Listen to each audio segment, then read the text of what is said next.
ابو توبہ ربیع بن نافع نے بیان کیا کہ ہم سے معاویہ یعنی ابن سلام نے حدیث بیان کی۔ انہوں نے زید سے روایت کی کہ انہوں نے ابو سلام سے سنا، وہ کہتے تھے مجھ سے حضرت ابو امامہ باہلی رضی اللہ عنہ نے حدیث بیان کی۔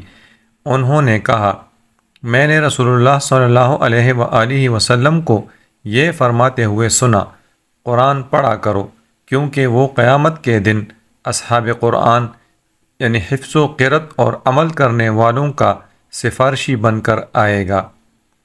دو روشن چمکتی ہوئی صورتیں البقرہ اور آل عمران پڑھا کرو کیونکہ وہ قیامت کے دن اس طرح آئیں گی جیسے وہ دو بادل یا دو صائباں ہوں، یا جیسے وہ ایک سید میں اڑتے پرندوں کی دو ڈاریں ہوں۔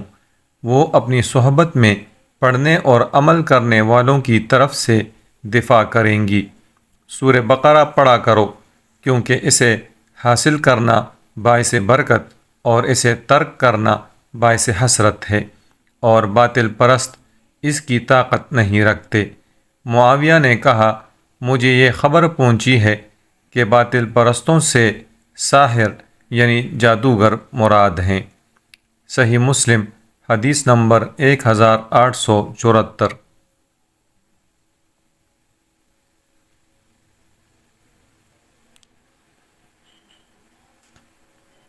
ابو حرف بن ابی اسود کے والد سے روایت ہے، انہوں نے کہا حضرت ابو موسیٰ اشعری رضی اللہ عنہ نے اہل بصرہ کے قاریوں کی طرف انہیں بلانے کے لیے قاصد بھیجا تو ان کے ہاں 300 آدمی آئے جو قرآن پڑھ چکے تھے، تو انہوں یعنی ابو موسیٰ رضی اللہ عنہ نے کہا تم اہل بصرہ کے بہترین لوگ ہو اور ان کے قاری ہو، اس کی تلاوت کرتے رہا کرو، تم پر لمبی مدت کا وقفہ نہ گزرے کہ تمہارے دل سخت ہو جائیں، جس طرح ان کے دل سخت ہو گئے تھے جو تم سے پہلے تھے۔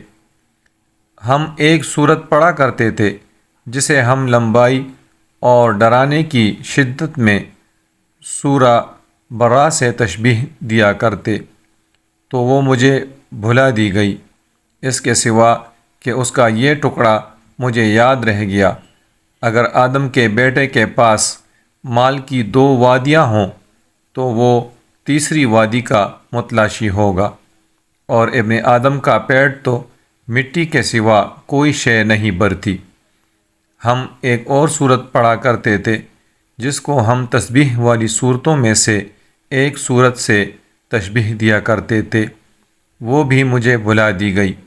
ہاں اس میں سے مجھے یہ یاد ہے، اے ایمان والو وہ بات کہتے کیوں ہو جو کرتے نہیں، وہ بطور شہادت تمہاری گردنوں میں لکھ دی جائے گی، اور قیامت کے دن تم سے اس کے بارے میں سوال کیا جائے گا۔ صحیح مسلم حدیث نمبر 2419۔